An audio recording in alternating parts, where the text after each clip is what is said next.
why it is so important for a new surgeon to get structural training, especially in the field of endoscopy?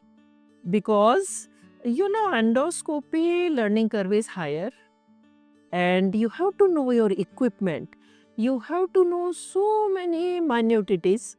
So it's a much better idea that if you obtain structured training, you work on pelvic trainers, you work on cadavers, you work in the laboratory, so that nowadays you can't just go straight on the patient. You may not have so many patients.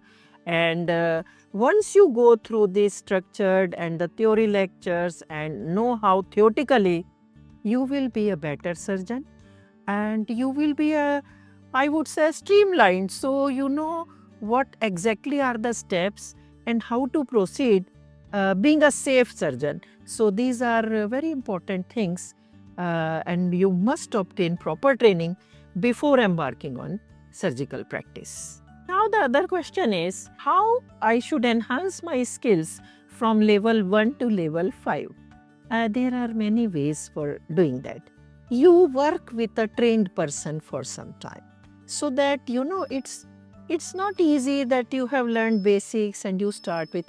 You have to be exposed to many cases, so that when the difficult situation arises, how to manage at that point of time. So working with an expert. Secondly, it is very important to go through nowadays laboratory training. By that I mean pelvic trainers, animals, or cadaver programs, because you may set your hands on it and it will be easy when you go back and do complicated cases. Start with easier cases, gradually increase your level up to level 2, 3, 4, and then start doing complicated cases, especially initially under supervision or by assistance, and then sky is the limit. What all qualities a surgeon should have? You may be an excellent cutter. That won't make you a very good clinician. So, pre-op workup is very important. Nowadays, it's a kind of cafeteria approach. You cannot fit a patient into this surgery.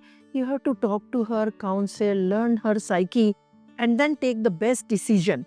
Then counseling is very important. Consent taking is very important. And after that, I always tell everybody, if you want to be a good surgeon, you should know the anatomy of the area. Knowing proper anatomy, your safety of surgery will increase a lot, your ease of surgery will increase a lot, and you will enjoy your surgeries. So, surgeon should never be under pressure. You should train yourself to the point that you are enjoying your work. Be passionate about your work. You should be a good human also and be empathic towards your patient. And I think very, very important aspect is be a safe surgeon. For that, proper training, knowing anatomy, and being meticulous is very, very important.